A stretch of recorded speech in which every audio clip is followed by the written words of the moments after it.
¿Qué tal? Buenas noches a todos, ¿cómo están? Bueno, gracias a la gente de Siwi por la gentil invitación de poder compartir la experiencia en miocardiopatía hipertrófica, en lo que es diagnóstico multiimágenes. Yo soy Diego Lowenstein, soy médico cardiólogo, soy de Buenos Aires, Argentina, formado en la Fundación Favaloro y actualmente soy director médico del Centro de Diagnóstico de Bioimágenes. Estoy a cargo del servicio de Centro de Diagnóstico de Ragopián, la parte de resonancia y tomografía cardíaca. Soy fellow de CICIAC, profesor adjunto de la Universidad de El Salvador y miembro titular de la Sociedad Argentina de Cardiología. Hoy vamos a hablar de un tema relevante en lo que es imágenes cardiovasculares, que es la miocardiopatía hipertrófica. Es un tema apasionante, es un tema que realmente para los que hacemos multiimagen es una patología muy florida desde la anamnesis del paciente hasta el último estudio, que hoy es el más avanzado y es la resonancia cardíaca. ¿Por qué digo que es una patología relevante? Acá en la imagen lo ven a Marc Bienfoe, que es de la selección nacional de Camerún.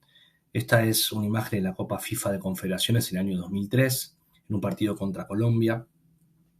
Marc Bienfoe cae en el minuto 78 desplomado en el piso.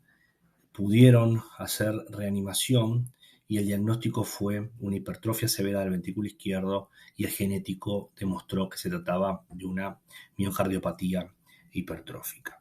Hoy las miocardiopatías hipertróficas son una patología de especial relevancia, ya que el diagnóstico es muy difícil, sobre todo cuando en deportistas de raza negra se confunde con lo que es el corazón de atleta. Vamos a hablar un poquito de eso y cómo diferenciarlas. Y, por supuesto, digo que es un diagnóstico difícil porque comunicarle a un jugador de fútbol que tiene una miocardiopatía hipertrófica, que no va a poder practicar más el deporte, es arruinarle la vida no solamente al jugador, sino a toda una familia y quizás a varias generaciones que dependen de eso para poder subsistir. Básicamente, la miocardiopatía hipertrófica básicamente es una disfunción mecánica y eléctrica que termina dando una hipertrofia ventricular izquierda inapropiada al tamaño del corazón y que en general se deben a diferentes causas que son de origen genética. En la miocardiopatía hipertrófica, la clínica es soberana. Nosotros, ante un paciente que le encontramos una hipertrofia ventricular o un corazón grueso en un ecocardiograma o en un electro, es importante el interrogatorio, es importante conocer los antecedentes familiares, conocer las manifestaciones clínicas, hacer un interrogatorio muy preciso sobre los síntomas, si tiene dolor precordial, si tuvo familiares que murieron joven, antes de los 40 o los 50 años, sin una causa aparente. Tenemos que hacer un examen físico completo, buscar el choque de punta y finalmente, una vez que hacemos eco, electro, rayos, ecotomografía, tenemos que hacer un estudio genético para poder corroborar si realmente se trata o no se trata de una miocardiopatía hipertrófica. La gran mayoría de las veces todo empieza por un electrocardiograma a edades tempranas, en donde se ven las T profundas, simétricas, sobre todo en las derivaciones anteriores, que llaman la atención. Hacemos una radiografía de tórax, nos encontramos con un corazón agrandado, con un índice cardiotorácico incrementada. El siguiente método es un ecocardiograma y finalmente tenemos la resonancia cardíaca. Lo que son los métodos iniciales, el interrogatorio, el anamnesis, el examen físico, el electro y la radiografía de tórax, no entra dentro de lo que es esta charla, que es básicamente el diagnóstico multiimagen, porque lo que estamos hablando es de multiimagen. Lo que sí entra es el ecocardiograma. El ecocardiograma, como nosotros decimos en Argentina, que es este juego que se juega a las bochas, y lo que hay que hacer es acercar la bocha más chica, las bochas grandes a la bocha más chica. Nosotros decimos que se llama arrimar el bochín. Arrimar el bochín significa acercarnos lo más posible al diagnóstico definitivo. Y eso es un poco lo que hace la ecocardiografía. La ecocardiografía es un método realmente económico de muy alta accesibilidad y que nos permite prácticamente ver absolutamente todo, a excepción de algunas cuestiones que después la resonancia es mejor para hacer pronóstico, pero tenemos que tomarnos el tiempo para hacer el ecocardiograma de la mejor manera adecuada. La miocardiopatía hipertrófica, en definitiva, es una cardiopatía genética, es la cardiopatía genética más frecuente. Está estimado en 1 para 500 individuos, con lo cual en aquellos centros donde se hace el seguimiento de pacientes con miocardiopatía hipertrófica está lleno de pacientes con miocardiopatía hipertrófica. En general, la evolución natural va desde pacientes que nacen y mueren con miocardiopatía hipertrófica y nunca se dieron cuenta, hasta estadios muchísimo más avanzados de insuficiencia cardíaca progresiva terminal o pacientes que hacen muerte súbita por arritmias sin siquiera haber llegado a estadios finales. Lo más importante es que es la principal causa de muerte súbita en jóvenes. Si uno considera las muertes globales, la primera causa de muerte en los jóvenes es los accidentes de tránsito, la segunda son las enfermedades oncológicas y la tercera son las patologías cardíacas. La primera, la miocardiopatía hipertrófica, y la segunda, las anomalías coronarias. Entonces, si uno tiene que definir la miocardiopatía hipertrófica, la definimos como una enfermedad genética autosómica dominante, en donde lo que tenemos es hipertrofia del ventrículo izquierdo en ausencia de causas secundarias. Ojo en aquellos pacientes que son consumidores crónicos de corticoides o hipertensos severos. En general involucra el ventrículo izquierdo, rara vez es una entidad aislada del ventrículo derecho. Como habíamos dicho, la causa principal de muerte súbita en atletas jóvenes. Cuando uno estudia el miocito o hace un análisis de los miocitos, lo que encuentra son los miocitos hipertróficos con disarray, digamos, con desorden en la linealidad que tienen los miocitos y aparición de fibrosis. Es la fibrosis el sustrato para las arritmias. Por eso es importante poder medir, en definitiva, cuánta fibrosis tienen nuestros pacientes que tienen una miocardiopatía hipertrófica. Si bien la ecografía hace el diagnóstico en el 99% de los casos, el segundo método es la resonancia cardíaca, porque permite visualizar mejor el ápex, hacer mejor mediciones del septum, permite ver ciertos patrones de miocardiopatía hipertrófica como son los apicales, los de los músculos papilares y de la cara anterolateral, que son muy difíciles de ver por eco, y sobre todo lo que nos dan es pronóstico y seguimiento. Por definición, cuando tenemos un espesor de más de 15 milímetros en uno o más segmentos del ventrículo izquierdo, en ausencia de otra causa que incremente la poscarga, podemos decir de que estamos frente a una hipertrofia del ventrículo izquierdo, que posteriormente vamos a estudiar y podemos concretar o no que se trate de una miocardiopatía hipertrófica. Las variantes son muchísimas. Está la asimétrica septal, que puede ser obstructiva o no obstructiva, que se lleva en el 90%. La variante obstructiva en algunas series van entre el 20 y el 30 y pico % de las asimétricas septales.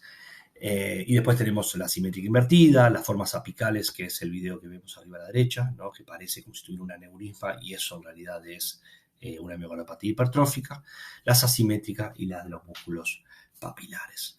Vamos a hablar un poquito de lo que es la valoración por eco. Por ecocardiograma empezamos con el viejo modo M. El viejo modo M fue el principio de la historia y todavía no murió. El modo M lo hacíamos de esta manera hace muchísimo tiempo, en donde lo que podíamos ver era básicamente el espesor de la pared septal, la pared posterior y cómo era la válvula anterior, la valva anterior, que lo que podemos ver aquí es el movimiento anterior sistólico que ocurre en la válvula mitral. Lo ideal o lo común es que aparezca este movimiento, que por supuesto es el movimiento de lleno del ventrículo izquierdo, pero este segundo aquí es por la aparición del movimiento anterior sistólico de la valva anterior mitral. Entonces, el modo M también lo que nos muestra es el cierre mesosistólico de la válvula aórtica. Y esos dos signos eran los que nosotros usábamos, o lo que se usaba en ese momento, para poder hacer el diagnóstico de la miocardiopatía hipertrófica. Hoy el modo M tiene valor, sí tiene valor. El modo M, hoy existe lo que se llama el modo M anatómico. El modo M anatómico nos permite poder colocarnos de la mejor manera posible en el ventrículo izquierdo y es un aliado fundamental para poder hacer mediciones correctas, ya que la resolución temporal que tiene el modo M no lo tiene ningún otro método. Cuando hacemos un ecocardiograma Doppler, nosotros vamos a medir diferentes cuestiones. Vamos a medir el espesor máximo del miocardio, vamos a ver si existe o no existe obstrucción del tracto de salida en reposo y con Valsalva. Vamos a medir la función sistólica y la diastólica del ventrículo izquierdo, ya sea con la onda E'. Vamos a ver también el flujograma mitral con la onda EA. Vamos a estimar las venas pulmonares y el tiempo de la onda A reversa para ver si se prolonga o no se prolonga, y eso nos va a hablar de disfunción diastólica. Vamos a hacer las mediciones de la aurícula izquierda, vamos a medir la insuficiencia mitral, si existe o no existe un movimiento anterior sistólico de la válvula anterior mitral, y finalmente vamos a hacer el strain. Nosotros tenemos diferentes cuestiones que la gran mayoría o muchísimas de estas podemos verlas con el ecocardiograma. ¿Cuáles son los criterios mayores de muerte súbita? Tener taquicardia ventricular no sostenida cuando se tiene menos de 30 años, muerte súbita en un familiar cercano, síncope recurrente en jóvenes, respuesta anormal de la tensión arterial, el grosor de más de 30 milímetros lo vamos a ver con el ecocardiograma, antecedente de fibrilación ventricular o taquicardia ventricular sostenida espontánea. ¿Cuáles son otros criterios de muerte súbita? Y esto sí lo vamos a poder definir con el ecocardiograma. Las mutaciones de alto riesgo, la obstrucción severa del tracto de salida, hablamos severa de más de 80 o 90 milímetros de mercurio.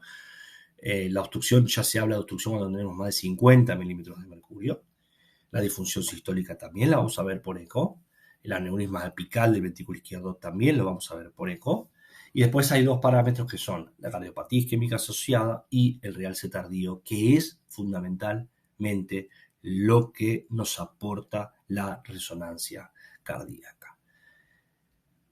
Para hacerlo fácil, en eco vamos a ver los espesores, el diámetro de la aurícula izquierda, el gradiente, la función ventricular izquierda, si existe o no existe aneurisma apical del ventrículo izquierdo. Y con respecto al realce tardío, esto quiero decirles, lo podemos ver con ecocardiograma. ¿De qué manera? Ya lo vamos a ver dentro de un ratito, lo hacemos con strain cardíaco, que en eso no fallamos nunca. Entonces, este es un paciente que le hicimos un ecocardiograma. Fíjense que cuando lo hacemos en el eje paraesternal izquierdo, el paciente es absolutamente normal, ¿no? No lo podemos ver a la hipertrofia ventricular izquierda. Este paciente tiene un electro absolutamente patológico, se le hizo una resonancia y lo que tenemos es una hipertrofia del segmento anterior. Por eso es que es sumamente importante hacer los ejes cortos. Hagan los ejes cortos en todas las miocardiopatías hipertróficas y hagan las mediciones lo más precisa posible en eje corto, porque si no, no vemos las miocardiopatías hipertróficas y pasan de largo y no las diagnosticamos. ¿Qué vamos a ver con el ecocardiograma? El ecocardiograma nos da diferentes posibilidades. Es importante, muchas veces nosotros usamos otro tipo de gama de colores porque el ojo permite poder tener mejor resolución con los colores más bien rojos, naranjas, que con el gris. Entonces muchas veces usamos el color naranja, sobre todo cuando hacemos ecoestrés. Vamos a ver si se trata de una forma simétrica o asimétrica, vamos a ver si tiene aneurismas apicales y vamos a ver si son hipertrofias exclusivamente de los segmentos apicales. Todas las mediciones que yo les expliqué anteriormente lo vamos a hacer con el ecocardiograma. Si se trata de formas asimétricas, es importante entender si hay o no hay obstrucción del tracto de salida. Como pueden ver en los dos pacientes de arriba, la valva anterior mitral se mete adentro del tracto de salida y termina dando una obstrucción del tracto de salida. Obstrucción, por definición, se habla cuando nosotros, provocado el reposo, tenemos más de 50 milímetros de mercurio, o en un ejercicio podemos obtener mayor de 50 milímetros de mercurio con ejercicio. El mecanismo de la obstrucción del tracto de salida. En la bibliografía nos cansamos de leer que se trata de un efecto Venturi, de un efecto succión, de que la valva anterior mitral es succionada por el tracto de salida y termina dando una obstrucción. Eso se sabe que no es del todo verdad. En las miocardiopatías hipertróficas hay valvas anteriores que son muchísimo más elongadas que las valvas de pacientes convencionales. Muchas veces las inserciones de los músculos no están tan apicalizados, sino que van hacia los medioventriculares. Y además, lo que muchas veces se ve es que son válvulas diferentes a la población en general. Entonces, el efecto Venturi hay que entender que es una componente más de lo que es la fisiopatología de la obstrucción del tracto de salida. Muchas veces a los pacientes, cuando se les hace la resección quirúrgica del septum, vemos que continúan con movimiento anterior sistólico, y ahí lo que hay que hacer es hacer una aplicatura de la valva anterior mitral y nos ahorramos el aumento de gradientes y mejora el movimiento anterior sistólico. Vamos a ver un caso. Este es un caso de un médico traumatólogo que tiene su hermano que murió de muerte súbita. Cuando le hacemos el eco tenemos un septum que, según el lugar donde lo midamos, nos da entre 23 y 29. En reposo tiene un gradiente de 19. Cuando le hacemos Valsalva es recontrapatológico, 84. Recuerde que con más de 80 podemos hablar de que tenemos gradientes realmente muy, muy incrementados. Es un paciente con una miocardiopatía obstructiva. El caso es que tiene una fracción de eyección de 78%. En general los pacientes tienen aumento exagerado de la fracción de eyección, pero nos encontramos con un strain longitudinal bajo, de 14%. La lógica dice que el strain longitudinal multiplicado por 3 debería dar la fracción de eyección. ¿Por qué los pacientes con miocardiopatía hipertrófica tienen fracciones de eyecciones muy altas con strain longitudinales bajos? En ese sentido tenemos que hablar un poco de lo que es la mecánica cardíaca. El strain longitudinal, como bien lo dice su nombre, mide la función de las fibras longitudinales descendentes del subendocardio. No mide las fibras ascendentes o las fibras circunferenciales, solo las fibras descendentes longitudinales. Y estas fibras son las primeras que se deterioran cuando hay daño de la fracción de eyección.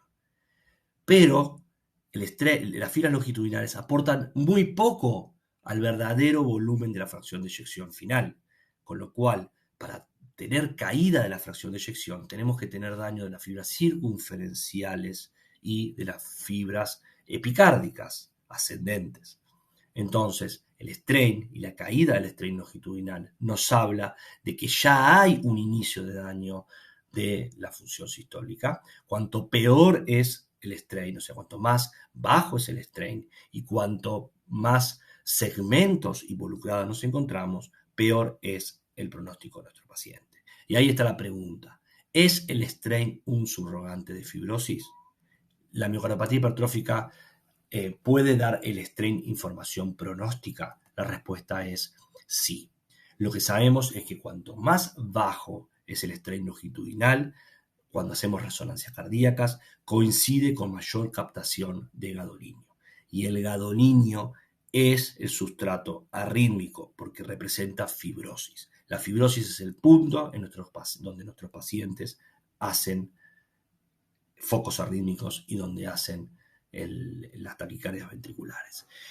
Con respecto al tiempo, claramente 13 es el punto de corte. Aquellos pacientes que tienen más de 13 de strain o tienen menos de 13 de strain global, se dividen las curvas y los pacientes van a tener mayor cantidad de muerte súbita. Cuanto más bajo es el strain, más probabilidad tiene nuestro paciente de tener fibrosis en la resonancia cardíaca. Existen evidencias de que si hay más de 3 segmentos basales con un strain longitudinal más bajo de 10, tienen más riesgo de muerte súbita, y hay que tener mucho cuidado con aquellos segmentos en donde tenemos strain muy bajo al lado de strain normal. ¿Por qué? Porque esos puntos con strain bajo es en donde se aloja la fibrosis y donde está el sustrato arrítmico. Nosotros que hacemos Doppler cardíaco en nuestro laboratorio, siempre vemos las ramas septales. Fíjense que bien que se ve el flujo diastólico, ¿no? El flujo diastólico de las arterias coronarias, ¿no? Esto es muy característico de la miocardiopatía hipertrófica. Y lo que tenemos, fíjense, es un flujo reverso sistólico. ¿Y esto por qué ocurre? ¿Por qué ocurre el flujo reverso? El flujo reverso ocurre porque al ocurrir la contracción del ventrículo hay un efecto de ordeñe y el flujo va hacia atrás, revuelve por la severa hipertrofia que tiene. Esa severa hipertrofia hace que la sangre retorne. Vamos a hablar un poquito de lo que es la valoración de la miocardiopatía hipertrófica por resonancia cardíaca. A modo introductorio, para los que no hacen resonancia cardíaca, que sé que es mucha la audiencia que solamente hace eco y por ahí no hace resonancia cardíaca, quiero mostrarles de una manera rápida qué es lo que nosotros hacemos en resonancia. Básicamente, nosotros hacemos localizadores, sangre negra, estudios en T1, secuencias de cine, secuencias punta base para ver la valoración de la función ventricular, con realce tardío, que es la vedette de la resonancia cardíaca, vamos a ver si existe o no existe fibrosis, y después tenemos las nuevas técnicas que son el mapping y que también vamos a hablar dentro de un ratito. Fíjense lo bien, esto es una secuencia de sangre negra, es una secuencia de tipo T1, la grasa se ve hiperintensa, ¿no? Bien hiperintensa la grasa, el músculo se ve isointenso y la sangre se ve negra. Este es un paciente que tiene una miocardiopatía hipertrófica apical, fíjese lo bien que se ve y es distintiva, es imposible no verla. Por otro lado, tenemos la secuencia cine. Las secuencias cine nos permiten ver de una manera muy adecuada qué tipo de miocardiopatía tiene nuestro paciente, el movimiento anterior sistólico de la valva anterior mitral, la obstrucción dinámica del tracto de salida y si existe o no existe la presencia de derrame pericárdico. Con la secuencia cine nosotros calculamos la función ventricular. ¿Por qué calculamos la función ventricular? Porque hacemos cortes desde la base hasta la punta, medimos el área de fin de diástole y fin de sístole, ¿no? Eso nos da, el resonador conoce que cada corte, cada feta tiene 8 milímetros, suma la cantidad de líquido que hay en cada uno y nos da el volumen de fin de diástole, el volumen de fin de sístole, porque diástole menos sístole dividido diástole da fracción de eyección, y por otro lado, si tenemos la marca del subendocardio en rojo y el epicardio en verde, lo que nos permite es calcular cuánto es la masa del ventrículo izquierdo. Entonces es una técnica que podríamos decir que es el gold estándar para poder calcular masa ventricular izquierda. Después, por supuesto, existe muchísimo software en donde podemos hacer reconstrucciones tridimensionales, en donde nos puede calcular hasta incluso el strain. A modo de resumen, nosotros cuando hacemos un estudio por miocardiopatía hipertrófica, hacemos todas las imágenes basales, inyectamos el gadolinio y esperamos 10 minutos. La lógica dice que después de 10 minutos, el realce tardío debería lavarse. Lavarse significa que debería irse, debería verse el miocardio negro, a excepción de aquellos segmentos en donde hay algún material que haga que el gadolinio quede retenido. Ese material es fibrosis, sustancia amieloide, como puede pasar en la amiloidosis, o líquido, como puede pasar en un infarto agudo o en una miocarditis aguda. Pero el patrón de realce tardío de la miocardiopatía hipertrófica es un patrón único, porque son áreas de realce tardío en las zonas en donde hay mayor engrosamiento miocárdico. Nosotros con el realce tardío podemos diferenciar diferentes patrones de tipo isquémico y patrones de tipo no isquémico. Los isquémicos son claros. ¿Por qué? Porque van desde el subendocardio hacia la transmuralidad. El resto de los patrones son intramiocárdicos. Pero el de la miocardiopatía hipertrófica es algodonoso, difuso y en las zonas de mayor hipertrofia. Inconfundible. Porque es importante hacer una resonancia en los pacientes a los cuales ya les hicimos un eco y estamos estudiándolo.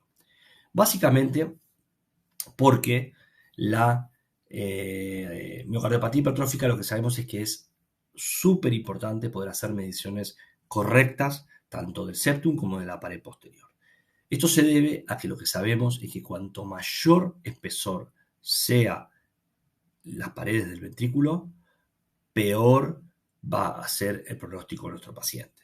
Entendiendo que aquellos que tienen más de 30 milímetros de espesor, el pronóstico es sumamente ominoso. Muy, muy, muy malo. ¿Cuáles son los aportes de la resonancia como complemento a la ecocardiografía? Este es un estudio en donde lo que se hizo fue hacer pacientes con eco y hacer pacientes con resonancia. En todos los casos, la ecocardiografía sobreestimó, fíjense que 17, 15, 14, 12, 13, 12, o sea, casi todos los segmentos son sobreestimados, a excepción de uno, que es el segmento anterolateral. El segmento anterolateral es un segmento que la ecocardiografía no ve porque no estamos acostumbrados a hacer ejes cortos de una manera adecuada.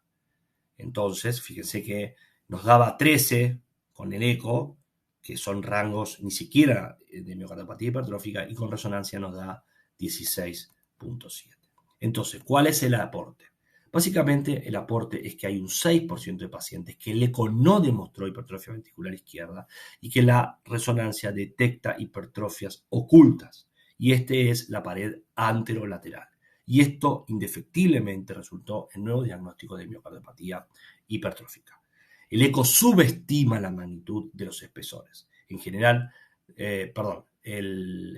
subestima el espesor anterolateral, pero sobreestima el resto de los segmentos. Esto quiere decir que así, tanto con hipertrofias extremas de 30 milímetros, la ecocardiografía sobreestima. Y esto yo lo veo todos los días. Todas las veces que hago ecocardiograma me informan 18, a mí me da 15.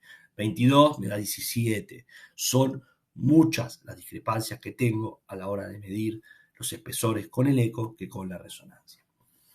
Porque además es importante la resonancia. De esto ya hablamos un poco. La histología de la miocardiopatía hipertrófica nos dice que de la desorganización fibrilar vamos a la enfermedad de pequeños vasos, vamos a la isquemia, vamos a la muerte miocítica, vamos a la fibrosis de sustitución y vamos al sustrato reentrante, que es en el lugar donde se origina la arritmia. ¿Qué es lo que vemos con la resonancia?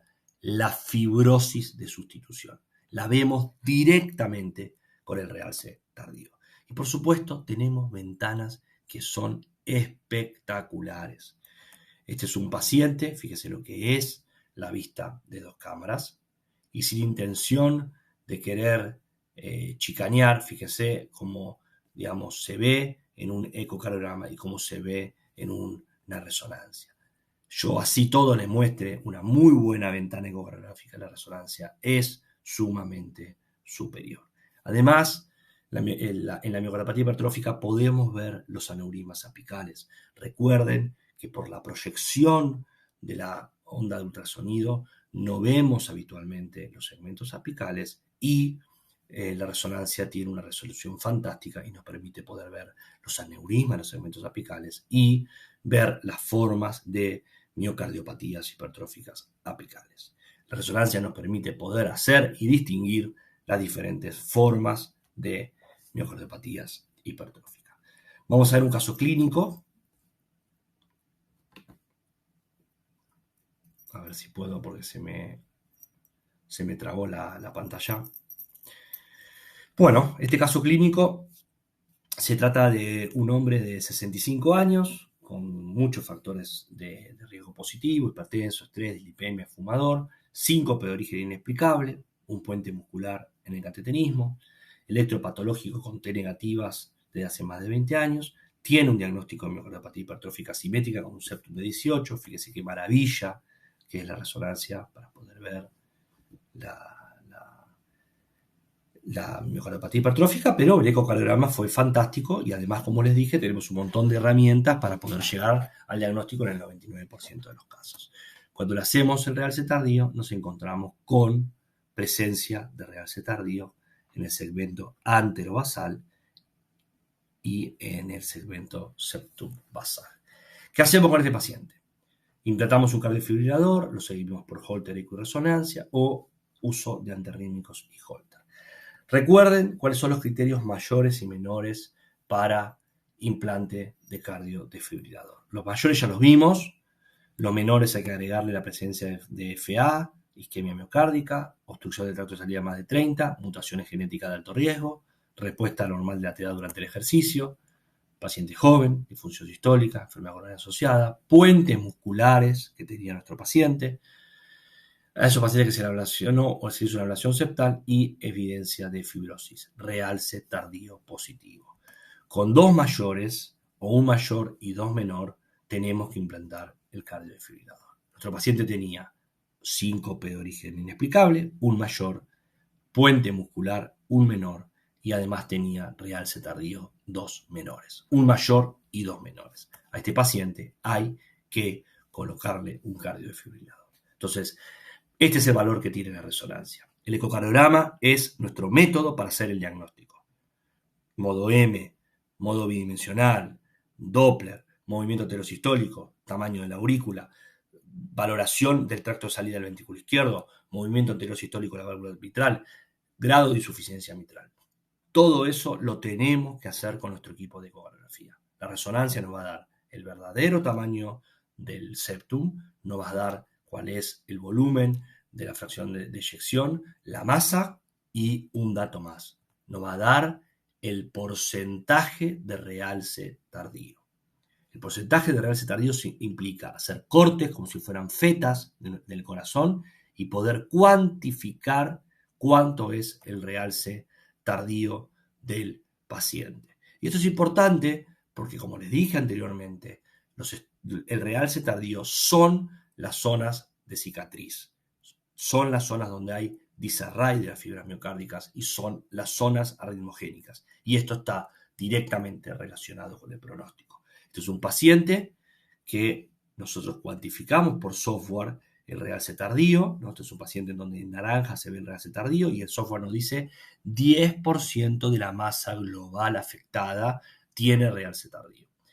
¿Y qué llegamos a esto? ¿Por qué lo importante de esto? Básicamente porque lo que sabemos es que el solo hecho de tener arritmia en el Holter hace que nuestro paciente tenga peor pronóstico. El solo hecho de tener arritmia. Por otro lado, cuando nosotros cuantificamos la cantidad de realce tardío, por suerte, gracias a Dios, la gran mayoría de nuestros pacientes tienen menos de 10% de la masa global. Y un pequeño porcentaje tiene más de 10% de la masa global. Este es el estudio de Chang. Este es el estudio que lo es todo. Es un estudio en donde lo que demostró es cuál es la relación entre la masa de realce tardío y el riesgo de eventos asociados a muerte súbita. Y lo que demostró es que cuando el realce tardío es más del 15%, estamos aumentando muchísimo, más de 2 veces la cantidad de eventos en aquellos pacientes catalogados como bajo riesgo, con una probabilidad de eventos de 6% a 5 años. En definitiva, la extensión de realce tardío es lo que marca el pronóstico de nuestros pacientes. Este es el trabajo de Chang, en donde lo que demuestra es que en la sobrevida, aquellos pacientes que tienen más de 15% de realce tardío, entre 10 y 15%, y más de 15%, más de 20% de realce tardío, tienen riesgo de muerte súbita. Y voy más allá, hay que implantarles un cardiodefibrilador. Esto lo dice Maron. Maron es el número 1 en miocardiopatía hipertrófica. Él dice que además de todo lo que nosotros dijimos, taquicardia ventricular, historia familiar, síncope inexplicable, taquicardia ventricular no sostenida, respuesta normal de la presión, hipertrofias masivas, formas raras con mutaciones complicadas, cuando se tiene más de 15% de masa global necrótica, a nuestro paciente hay que pensar en prevención primaria y colocarle un cardiodefibrilador. Vamos a ver otro caso clínico. Este es un paciente, por supuesto, que tiene una miocardiopatía hipertrófica con una hipertrofia severa, se ve clarísima la hipertrofia severa, le hacemos el eje corto en tomográfico por eco, todo esto es por eco, ¿no? Se ve perfectamente la hipertrofia ventricular, y cuando le hacemos el strain, lo que nos encontramos es una forma de strain muy agresiva, en donde tenemos segmentos prácticamente comprometidos de los segmentos basales, medios y apicales, y cuando le hacemos el realce tardío por resonancia magnética, nos encontramos que nuestro paciente tiene, en aquellos segmentos que tienen más bajo puntuación de strain, el realce tardío asociado. Este es un trabajo hecho con resonancia y con eco, en donde, como les dije anteriormente, aquellos pacientes que tienen valores peores que menos 12 es un predictor independiente de presencia de fibrosis y, por supuesto, es pronóstico. Lo mismo que vemos en eco, vemos por resonancia. ¿Qué son los mapas? Mapping es algo que está súper de moda hoy en resonancia. Mapping lo que busca es, a través de los tiempos de relajación de los tejidos, poder hacer una especie de anatomía patológica y poder entender de qué tipo de tejido se trata. Vamos a ir un poquito más allá. Básicamente son mapas planimétricos, son secuencias rápidas que cuantifican los tiempos de relajación de los tejidos. ¿Qué quiere decir esto? Cada tejido tiene un tiempo de relajación diferente. Tiempo de relajación significa que los protones de los átomos, de las moléculas de hidrógeno, se mueven con un tiempo. Cuando uno los somete a la onda de radiofrecuencia y magnetismo del resonador magnético, tienen un movimiento de precesión. Cuando uno corta ese estímulo de radiofrecuencia, estos protones vuelven a su posición inicial. Esta vuelta a su posición inicial es lo que se llama tiempo de relajación. El agua, la grasa, la fibrosis, la amiloide, tienen tiempos de relajación diferentes. Y los tiempos mapping, lo que significa es, en función del resultado del tiempo que tenemos, podemos decir si se trata de fibrosis, músculo normal, edema, amiloidosis, grasa, hierro, en función de los tiempos. Tenemos dos tiempos de secuencia mapping. Tenemos los tiempos T1 y los tiempos T2. Y además, a través del mapping podemos cuantificar el volumen extracelular. El volumen extracelular es todo lo que pasa por fuera de los miocitos. Por ejemplo, la amiloide, que es una sustancia que se deposita por fuera de los miocitos, tienen volúmenes extracelulares muy aumentados. En la miocardiopatía hipertrófica, los volúmenes extracelulares están normales o achicados, porque hay tanta hipertrofia ventricular izquierda que se achica el volumen extracelular. Pero lo más importante en la miocardiopatía hipertrófica es que se prolonga los tiempos de T1 mapping. ¿Por qué? Porque aparece fibrosis. Y la fibrosis lo que hace es que se prolongue el tiempo de T1. En función, como les digo, del tiempo de T1 mapping, de volumen extracelular, del tiempo de T2, podemos ver de qué patología se trata. ¿Para qué sirve el tiempo de T1? Es pronóstico. Porque si yo le estoy diciendo que con T1 puedo ver fibrosis y con strain puedo ver fibrosis, cuando uno de manera indirecta detecta fibrosis, lo que está haciendo en definitiva es pronóstico. Por último, lo que quiero mostrarles es que como resonancia también podemos hacer strain. Podemos hacer strain con nuestros equipos SIWI, podemos hacer strain con el resonador magnético. Y nosotros en resonancia podemos hacer strain por tres métodos, ¿no? Por tagging, por cine y por lo que se llama la fast sync. Vamos a hablar de dos tipos de tagging que son dos tipos de strain. El primero es el tagging. El tagging lo que hace es dividir el miocardio en cuadraditos, ¿no? Y mide el área del cuadrado en fin de diástole y en fin de sístole. En definitiva, esto es deformación. Ve cuánto medía al principio, cuánto medía al final y en definitiva dice cuánto se deformó. Esto, uno dice, bueno, qué astuto. Bueno, esto se hace del año 80. El strain es un método que surge de la resonancia cardíaca y es la ecocardiografía quien toma el strain y lo hace suyo. Por supuesto, la ecografía es más rápido, más fácil, es bedside, disponibilidad, y la resonancia es tedioso, costoso, lleva tiempo, paciente adentro del resonador. Entonces, por eso es que hoy es conveniente hacerlo por eco. Lo otro que tenemos es el feature tracking. El feature tracking es igual que el speckle tracking de la ecografía. Lo que hace es seguir las huellas digitales del músculo y en definitiva poder ver la deformación por ese método. y podemos hacer los cálculos de strain. El feature tracking tiene la suerte de que los valores y los resultados son iguales a los ecocardiográficos. Por último, lo prometido, vamos a diferenciar la miocardiopatía hipertrófica de la hipertrofia del atleta. Como saben y habíamos dicho, la miocardiopatía hipertrófica es la causa principal de muerte súbita en atletas. En este sentido, nosotros sabemos que cuando desentrenamos a un paciente por un mes y retrocede, es diagnóstico de miocardiopatía del atleta. Y como diagnóstico diferencial también podemos decir de que en la miocardiopatía del atleta no existe realce tardío difuso como se ve en la miocardiopatía hipertrófica. Nos podemos encontrar con realce tardío puntiformes o lineales, pero no el difuso de la miocardiopatía hipertrófica. Con respecto al realce tardío de los atletas, lo que sabemos es que hasta un 12% de los pacientes sanos de los pacientes que corren maratón y son sanos, tienen algo, como este puntito que se ve ahí, y básicamente es muy frecuente verlos y muchas veces no los informamos porque este tipo de realce tardío puntiforme no tiene ningún tipo de implicancia en nuestros pacientes. ¿En qué pacientes tiene relevancia? Lo que se vio es que aquellos pacientes, cuanto más extremo es el deporte que hacen, como por ejemplo los Ironman o los triatlonistas, mayor es la chance de tener realce tardío. Como les decía, los puntiformes no tienen ningún tipo de valor patogénico. Los que sí tienen valor patogénico son estos realces tardío lineales. Y lo que sabemos es que cuando ese patrón, esa escala lineal, involucra más de un segmento, se incrementa la posibilidad de arritmia y muerte súbita. En este sentido, la atribución que se le hace al hallazgo de fibrosis en los pacientes que realizan ejercicio tiene que ver con la mayor tasa de miocarditis. Los deportistas tienen más miocarditis.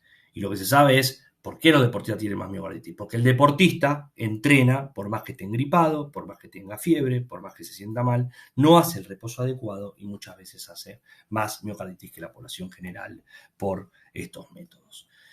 Bueno, hablamos de que la ecocardiografía es el primer método. Tiene que ser completo, tenemos que hacer absolutamente todo. La resonancia es el método complementario, aporta información estructural y funcional.